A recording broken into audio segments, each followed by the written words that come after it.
मोहतरम असातिज़ा इकराम अस्सलाम वालेकुम। मैं हूँ मोहसिना मुख्तार नोमन पब्लिशर्स की जानिब से, और आज की इस वीडियो में हम बात करेंगे नॉलेज व्हील उर्दू सीरीज़ जो कि नर्सरी के लिए तरतीब दी गई है, उसके सफ़ा नंबर 12 की।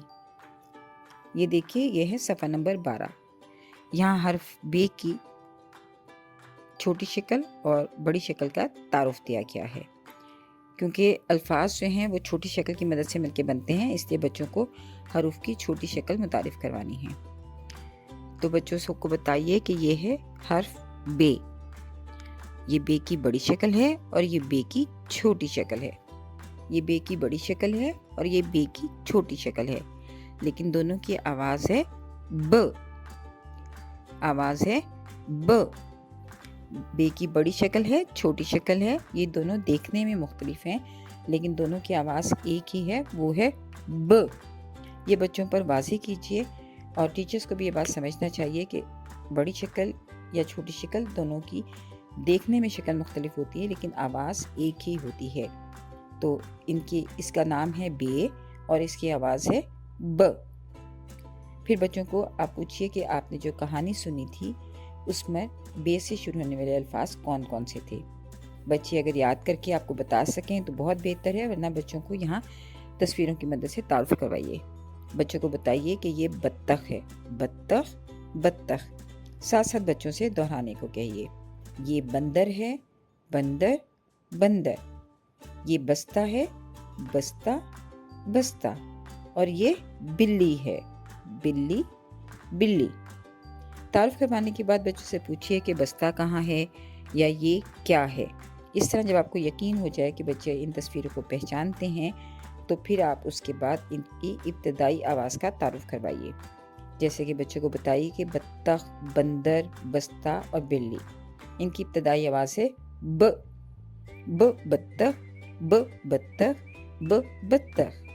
ब बंदर, ब बंदर, ब बंदर। ब बस्ता, ब बस्ता, ब बस्ता। ब बिल्ली, ब बिल्ली, ब बिल्ली। इस तरह बच्चों से बार बार मश्क करवाइए। बच्चों को बताइए कि किसी भी लफ्ज़ का जो पहला हर्फ है उसकी आवाज़ उस लफ्ज़ की इब्तदाई आवाज़ है। उसके बाद अगली सरगर्मी है कि बच्चों को बस्ता, बत्तख, बंदर और बिल्ली पढ़ना सिखाइए। इसके लिए आप फ्लैश कार्ड इस्तेमाल कीजिए और बच्चों को साइड रीडिंग करवाइए, यानी देखें और बोलें। बच्चे इस उम्र में अल्फाज को आप कह लेंगे तस्वीरी याददाश्त के ज़रिए अपने दिमाग में महफूज करते हैं। तो बच्चों को बताइए कि ये बस्ता, बत्तख, बंदर और बिल्ली है। फिर उन्हें वाज़ेह कीजिए कि अल्फाज हरूफ की मदद से बनते हैं। तो बस्ता में बे, सीन, ते और हे मौजूद हैं। इसी तरह बत्तख में बे, तोएं और खे मौजूद हैं। बंदर में बे, नून, दाल, रे मौजूद है। इसी तरह बिल्ली में बे, लाम 2 मरतबा है और फिर ये मौजूद है। तो बच्चों से ये मश्क करवाइए। आप इसके लिए क्लासरूम का जो बोर्ड है उसको इस्तेमाल कीजिए और बच्चों से बार बार पूछिए। आप बस्ता लिखकर बहुत सारे हरूफ लिखिए और बच्चों से कहिए कि इन हरूफ में से चुनें कि बस्ता किन किन हरूफ की मदद से बनता है। उसके बाद तख्लीकी महारत दी गई अशिया को उनकी इब्तदाई आवाज़ ब से मिलाएं। आप बच्चों से ये तस्वीरों के नाम लें और जिस तस्वीर की इब्तदाई आवाज़ ब है उसको उस तस्वीर को मिला दीजिए। उसके बाद अगला जो सफ़ा है, सफ़ा नंबर 13, वो है लिखाई की मश्क। तो आप बच्चों से कहिए कि वीडियो की मदद से हर्फ बे को लिखें। यहाँ छोटी शक्ल की भी मश्क करवानी है और बड़ी शक्ल की भी। तो बच्चे से कहिए कि पेंसिल को नुक्ता आगाज़ पे रखिए और तीर के साथ साथ लिखिए ये है बड़ी बे। इसी तरह छोटी बे के लिए कि पेंसिल को नुक्ता आगाज़ पे रखिए और तीर के साथ साथ लिखिए, नीचे एक नुक्ता लगाइए, ये है छोटी बे। उन्हें बताइए कि बड़ी बे और छोटी बे दोनों के नीचे एक नुक्ता मौजूद है। उसके बाद बस्ता, बत्तख, बंदर और बिल्ली, इन अल्फाज को लिखने की मश्क करवाइए।